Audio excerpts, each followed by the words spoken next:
In a smoky Tokyo bar, a young manga artist nervously sketches under dim lighting. He's surrounded by the sound of clinking glasses and quiet jazz, yet his mind is focused elsewhere, on a lone swordsman wandering through feudal Japan. That swordsman has no master, no home, and no need for fame. He is both poet and warrior, philosopher and killer. His name? Miyamoto Musashi. The artist glances down at his sketchpad. The face looking back at him is rough, tired, intense. It's not just a drawing. It's Musashi, or at least the idea of him. Few figures from history have cut as deep a path through the modern imagination as Musashi. His legend, born in 17th century Japan, has transcended time and culture, echoing through graphic novels, video games, literature, film, and even business strategy books. But how did this Ronin, a masterless samurai, become one of the most enduring icons in global popular culture? Let's take a deep dive into the myth, the man, and the modern interpretations of Musashi in popular culture. Welcome to the unfolding journey, where we dive into the intersections of history, philosophy, myth, and art. Whether you're a seasoned seeker of ancient wisdom or a curious traveler looking to understand the cultural currents shaping our world today, you've found the right place. If Musashi is the pathless path, then think of this channel as your companion on the journey. Let's begin. Musashi, the historical figure behind the myth. To understand Musashi's cultural legacy, we have to start with the man himself. Born in 1584 during the tumultuous Sengoku period, an age of near-constant civil war in Japan, Musashi fought his first duel at the age of 13 and never looked back. Over the course of his life, he participated in over 60 duels, reportedly undefeated.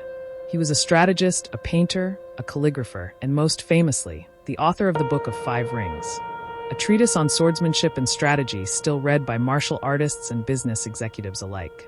But Musashi wasn't just a fighter.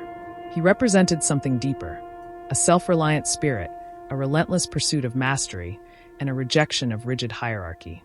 These qualities made him the perfect figure for reinvention in various forms of modern storytelling. Musashi in Japanese literature and film. Musashi's mythologizing began in earnest with Eiji Yoshikawa's serialized novel Musashi, published in the 1930s. This sweeping epic blends fact and fiction, turning Musashi into a romanticized warrior poet and moral hero. The novel was so influential that it became the foundation for nearly every depiction of Musashi that followed. The story was famously adapted into a film trilogy by Hiroshi Inagaki in the 1950s, starring the legendary Toshiro Mifune. These films helped elevate Musashi's legend to international fame, showcasing not only his martial prowess, but his introspective evolution from a brash young swordsman into a wise philosopher. Interestingly, these interpretations often reflect Japan's own cultural anxieties and aspirations. Post-war Japan saw in Musashi a model for reconstruction, someone who rebuilds himself from chaos through discipline, honor, and self-education. Musashi in manga and anime. Musashi's presence in manga and anime is vast and varied. The most celebrated of these is Takehiko Inoue's Vagabond, a visually stunning, emotionally complex retelling of Yoshikawa's novel. But Inoue does something different. He strips Musashi of grandeur and portrays him as raw, violent, and painfully human. In Vagabond, the question isn't just how to be the strongest, it's whether strength alone can lead to peace. Other anime and manga works reference Musashi more obliquely. For example, Rurouni Kenshin explores themes of redemption and pacifism through a wandering swordsman, clearly inspired by Musashi. Even in futuristic or fantastical settings, his spirit persists, from characters in Samurai Champloo to Musashi-like warriors in Afro Samurai and Bleach. Musashi in Western media. Musashi's influence isn't confined to Japan. In the West, he's often referenced as a symbol of Zen-like discipline and warrior wisdom. Perhaps the most unexpected place Musashi turns up is in business strategy. The Book of Five Rings has been translated into multiple languages and marketed as a corporate manual on competition, strategy, and mental clarity. Films like Ghost Dog, The Way of the Samurai, directed by Jim Jarmusch, use Musashi's teachings to shape the worldview of a modern-day hitman, played by Forrest Whitaker, who lives by the code of the samurai. The book is quoted throughout the film, bridging centuries and cultures. Even science fiction hasn't escaped Musashi's blade. In Star Wars, the Jedi Knights owe a philosophical and aesthetic debt to samurai, and Musashi's independent, ascetic lifestyle feels echoed in characters like Obi-Wan Kenobi or Ahsoka Tano. Musashi isn't just a historical figure, he's a narrative archetype. Musashi in video games. Gaming has perhaps offered the most playful and interactive expressions of the Musashi mythos. From Capcom's Samurai Warriors and Onimusha to indie games like Trek to Yomi, Musashi appears as either a direct character or a heavy influence. The Bushido Blade series, for instance, features realistic swordplay and one-hit kills, echoing Musashi's deadly efficiency. In the Soul Calibur franchise, characters like Mitsurugi were the trappings of Musashi-esque wanderers.